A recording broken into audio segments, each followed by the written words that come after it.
Hi, everyone. I hope that you've had a great week so far. It's Friday, the sun is shining, and Erickson's Ice Cream is opening today. So if you're in the area, I hope that you swing by either today or this weekend to get your first ice cream cone of the season. I wanted to pop on today to talk about home inspections. So I hear a lot from both buyers and sellers and people in the industry the term passing home inspection. So I wanted to talk a little bit about home inspections and if it's a pass or a fail scale or how that generally works. So I think a lot of times when buyers put an offer in on a home and then they go to home inspection, they say, well, it has to pass home inspection. And I think that's one of the misconceptions that I want to talk about, and that is that home inspections generally are not a pass or fail. It's all really individualized and up to you.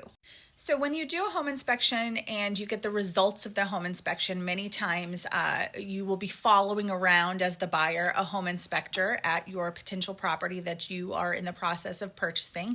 And they will go through room by room and tell you what they've found. There are a range of things that they find. And I always tell every buyer and every client that I work with that no home is perfect.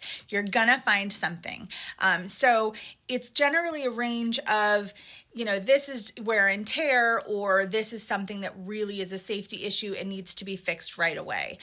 So it's more of a subjective scale coming out of the home inspection. When you get your inspection report and you're able to look through that and digest that information, it's really up to you as the buyer if it's okay and you feel good enough to move forward, or if there's something on there that's just a non-negotiable for you and it's a full stop.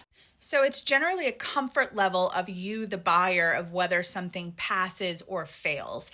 And it's not necessarily a dead deal if there is something that comes up at the home inspection, because if you're working with a really good buyer agent, that is the time that the buyer agent goes back and tries to negotiate that stuff to be done, those items, whether or not that's a credit to you as the buyer towards getting that fixed after you move in, or if it's something that is a non-negotiable, you're asking the seller to fix it with a professional licensed person and provide proof of that before closing.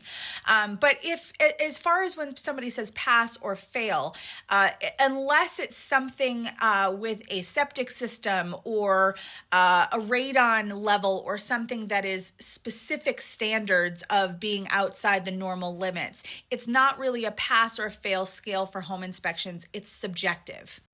So all that to say, walking out of a home inspection, if a buyer turns to me and says, do you think this passed inspection?